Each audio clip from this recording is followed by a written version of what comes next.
E aí, pessoal, bem-vindos ao Mente Reflexiva, um espaço para você refletir e aprender sobre a psicologia toda semana. O episódio de hoje eu quis trazer uma pesquisa que eu achei muito interessante. Um supervisor meu, um professor meu, falou sobre ela numa formação que eu faço em terapia do esquema, e eu achei muito interessante sobre eventos estressores na vida das pessoas, assim. Até de ficar curiosa, né, gente, de tipo, quais são os eventos que mais causam estresse na vida das pessoas? Até pra... já veio pra um lado meu, né, de será que eu já passei por algum? Será que... Até de ir pra um outro lado, gente, até como psicóloga, de será que eu já passei por algum e eu acho que é pouca coisa, e aí eu vou entrar aqui nessa lista e vou pensar, realmente, eu deveria apreciar mais a minha forma de ter passado por isso, porque eu consegui passar e sobreviver a um dos eventos que, assim, são considerados mais estressantes nas vidas das pessoas, segundo essa pesquisa aqui. E de onde eu tô tirando informação, né, gente? Eu sempre gosto de dar informação pra vocês. Tem um artigo, um post, não sei, acho que entra como classificado como artigo, num site chamado Integrated Sociopsychology. Eu vou deixar o link aqui na descrição do episódio, que é um artigo sobre vulnerabilidade ao estresse, né? Então, sobre o que esse artigo fala. Eu vou deixar o convite pra quem quiser ler, ele tá em inglês, se você quiser ler, traduzir e tudo mais, vai estar aqui na descrição. Mas qual é a ideia aqui do artigo? Eu não vou trazer todos os pontos dele, eu vou trazer o que eu achei mais interessante e que eu tô louca aqui pra compartilhar com vocês, porque vocês sabem quando algo me toca, algo faz eu, sei lá, adquirir mais conhecimento sobre o mundo, sobre a vida, eu quero muito trazer pra vocês refletirem aqui junto comigo. Então, o que acontece? Que o artigo começa a trazer sobre estresse. A gente sabe que a vida pode ser desafiadora, né, gente? Todo mundo vivencia momentos de vida ou acaba que mudanças na própria vida que podem gerar muito estresse e são muito desafiadoras, né? Só que tem algumas situações na nossa vida que podem, por conta do tamanho do estresse ou do tamanho do sofrimento envolvido, podem até levar a gente a adoecer, né? E aí eu já posso começar dando spoilers, tipo casamento, divórcio, morte de alguém próximo, de um familiar, um amigo. Se a gente para pensar, até um Natal, né, gente? Pode ser um evento super estressante na nossa vida que pode causar um mal-estar, né? E a gente sabe que estresse crônico diminui muito a nossa imunidade. Mas essa ideia de que eventos da vida podem causar estresse a ponto de gerar doença, a gente começou a entrar na ciência, começou a ser analisado, levar essa hipótese em consideração em 1919. Então, assim, relativamente recente, gente. Antes as pessoas eram tipo, vai viver sua vida, o que acontece ali no seu psicológico, seu impacto não vai impactar a sua saúde. Mas assim, né? A gente sabe que sim. E aí, só em 1967, tem dois pesquisadores, o Thomas Home e o Richard Ray, acrescentaram essa ideia, né, de magnitude dos eventos estressantes da vida, porque não só a gente começou a se entender, né, lá de trás, que eventos da vida podem ser marcantes, podem gerar estresse, mas que dependendo do evento, não é tudo, tá tudo dentro da mesma caixinha, né? Existem eventos diferentes com impactos diferentes na nossa vida. E eles fizeram uma pesquisa, eu não vou entrar aqui nos pormenores de como foi feita a pesquisa, porque quem tiver interesse, pega lá o artigo, mas eles queriam entender esse efeito acumulativo, assim, dessas mudanças de vida, desses impactos na vida das pessoas diante, né, dos eventos. Aí eles examinaram os prontuários médicos, assim, né? Eles estavam no hospital fazendo essa pesquisa. E de mais de 5.000 pacientes para verificar se os eventos estressantes poderiam causar ou poderia ter alguma interferência nas doenças que eles estavam tratando ali no hospital. Rolou a pesquisa, saíram os dados. E aí, quais foram os eventos que essas amostras de pacientes falaram que eram os mais estressantes, né?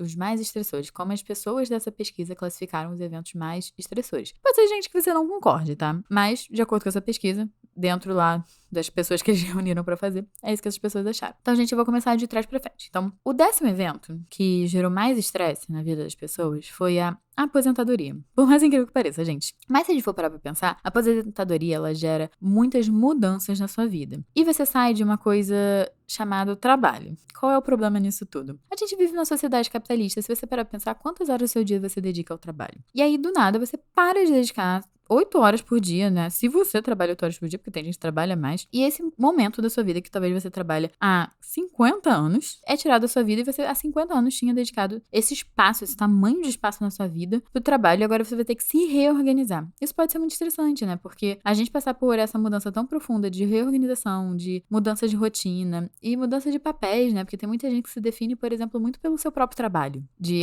eu sou um advogado, eu sou um médico, eu sou um artista. E quando você para de desempenhar esse papel produtivo na sociedade, quem você vai ser? O que você quer fazer? Quem é pra você para além disso? Então, eu acho que a aposentadoria tem as suas dificuldades. É uma das dificuldades que eu tô pensando agora muito latente. É essa, que eu vejo algumas vezes acontecer em consultório. 9º evento. Reconciliação conjugal. Gente, Quem já passou por um relacionamento em crise e passou pela reconciliação desse relacionamento em crise sabe o quão pesado pode ser emocionalmente, assim. Porque você tá passando por um momento que a pessoa que você talvez mais ama, a pessoa que você mais divide a vida, seja, gente, casamento ou não, né? Se você construiu ali a vida com uma pessoa, independente do modelo que isso foi, e isso tá correndo risco, a relação, o que foi construído, é muito estressante. Tirando que mexe muito emocionalmente, né? A gente corre risco de perder talvez uma das pessoas que a gente mais ama na vida. Então, esse processo de reconciliação, que tem que olhar pra onde dói, tem que ver o que precisa ser mudado. Você admitir os seus erros dentro do que tá fazendo a relação ficar ruim. A outra pessoa também admitir e como é que a gente vai chegar no meio termo, do que eu tô disposta a abrir, o que eu não tô disposta a abrir.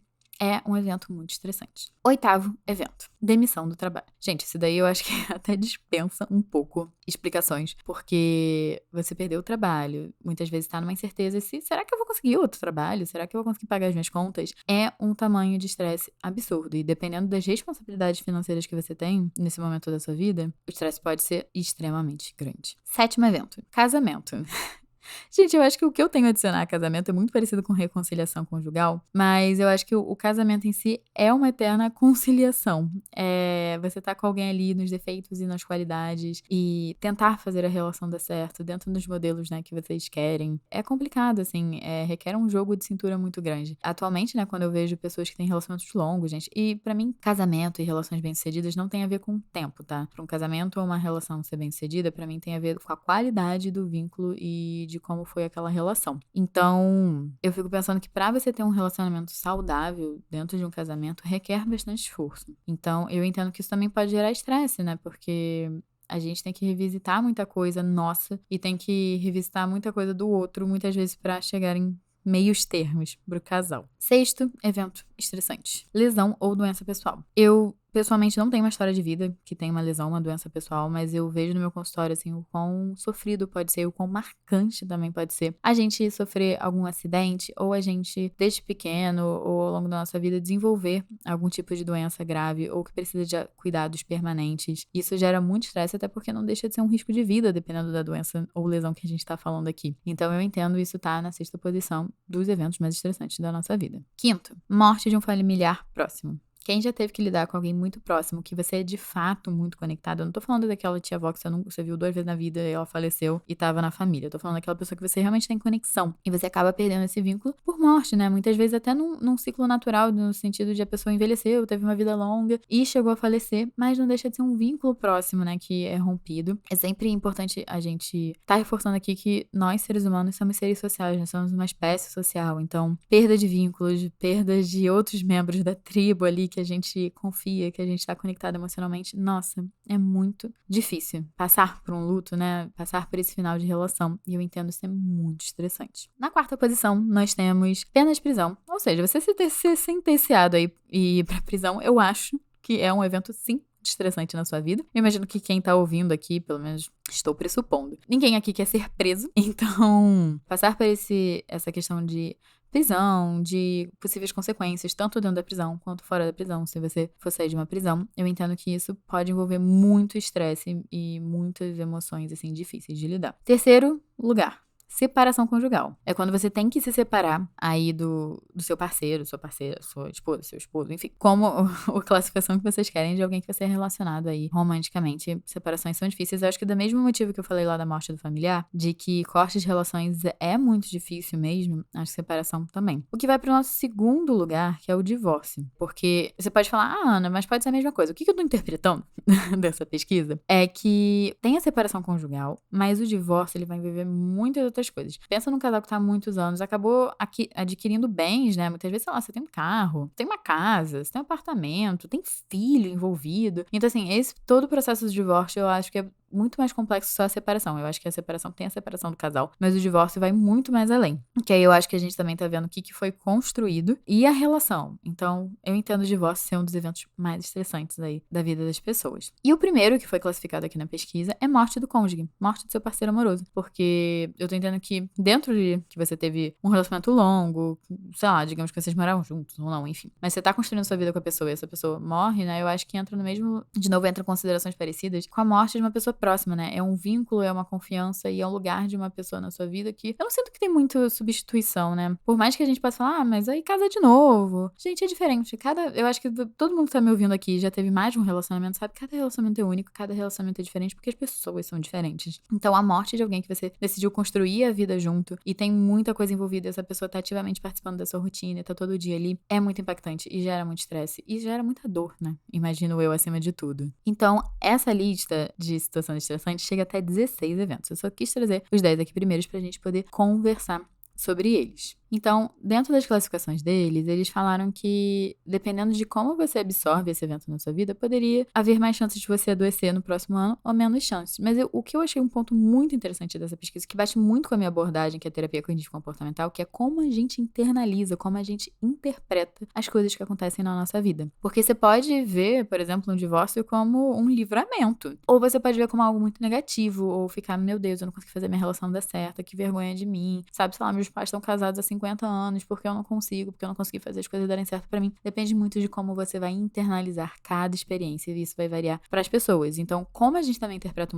a vida, também vai afetar um pouco na quantidade de estresse que a gente absorve das situações e talvez vai ter um impacto muito grande também na nossa saúde. Mas assim, gente, falando de saúde e dando uma pontuação aqui final pro episódio, não é só isso que vai influenciar na nossa saúde e nossa longevidade. Então, é importante a gente também entender o nosso estilo de vida, assim. Então, fatores como fumar, tabagismo, consumo excessivo de álcool, né? Tá sempre consumindo bebida, tá sempre bebendo ali, e cá. Uso de drogas, assim, listas ilícitas. E sedentarismo também aumenta a possibilidade da nossa saúde decair. E eu achei interessante também que na pesquisa menciona que também pode aumentar a probabilidade da gente vivenciar um grau mais alto de estresse nas situações que já são estressantes. E até o próprio ambiente de trabalho também pode ser uma fonte significativa de estresse. Então, pensando no seu estilo de vida, essas coisas que eu acabei de citar também não ajudam positivamente, mas não entram como eventos marcantes, mas entram talvez como fatores que podem piorar a situação quando a sua vida já está mais estressante. Então, toma cuidado com o seu estilo de vida também, porque isso também vai afetar a sua saúde e a sua saúde mental. Pra mim tá tudo englobado, mas é sempre legal dar esse enfoque maior na saúde, tá? Gente, então, se você gostou aqui desse conteúdo, de conhecer os eventos que são mais estressantes, gente, isso quer dizer que esses são os eventos mais traumatizantes? Não, porque, como eu falei aqui no começo do episódio, depende muito de como você vai assimilar esses eventos estressantes. Dentro dessa pesquisa, desse recorte aqui que foi feito, esses foram os que foram citados. Não sei se vocês concordam, se vocês não concordam. Comentem aqui nos comentários. E se você ouviu esse episódio até aqui, se você aprendeu alguma coisa, se você gostou, se você já sabia de alguma dessas, se você se identificou, gente, comenta. Eu gosto daquele emoji da explosão. É porque eu fico pensando no estresse. Tipo assim, ai, tô explodindo de estresse. Então, comenta uma explosãozinha, aquela meio vermelhinha, assim, dos emojis, pra mostrar que você chegou até aqui e que você tá gostando aqui dos nossos conteúdos e você é um reflexivo. Além de você também me ajudar aqui comentando, você pode ir lá classificar esse podcast com 5 estrelinhas, que ajuda o podcast a crescer, chegar em mais gente, esse conteúdo chegar em mais gente. E também não deixa de seguir e ativar os sininhos, que aí seguindo, ativando os sininhos, você já vai receber uma notificação e vai ficar por dentro de tudo que acontece aqui no Mente Reflexiva. E vou deixar o convite aqui pra você compartilhar com alguém que gostaria de saber quais são os eventos estressantes. Até pra alguém que, né, tá querendo lidar melhor com o estresse, tá querendo se conhecer mais. Até de a gente conseguir validar, né, e acolher as pessoas de, olha, realmente isso daí que você tá passando é estressante. Manda pra essa pessoa aí. E se você quiser tá entendendo um pouco melhor do estresse, de como manejar, de entender como é que você absorve as situações e como as situações te impactam, né? Pra gente entender de pessoa pra pessoa, né? Porque cada pessoa vai ter um jeito de lidar com o estresse. Eu vou deixar aqui o link pro meu WhatsApp pra terapia, pra quem tiver interessado. E também vou deixar aí um convite pra quem quiser seguir nas redes sociais. Quem quiser acompanhar os conteúdos aqui do podcast, vocês podem seguir o @reflexivacast. E se vocês quiserem me seguir também, vocês podem ir no @Ana Tereza Cavalcante, Ana Tereza com H e Cavalcante com um I. E o nosso canal, gente. Lá no canal eu sempre aviso as coisas novas que estão chegando e também alguns conteúdos extras que tem alguns episódios. Eu coloco tudo por lá. Então não deixa também de entrar no nosso canal e conhecer também e participar dessa nossa comunidade aí de reflexivos, tá bem? Então, um beijo, pessoal.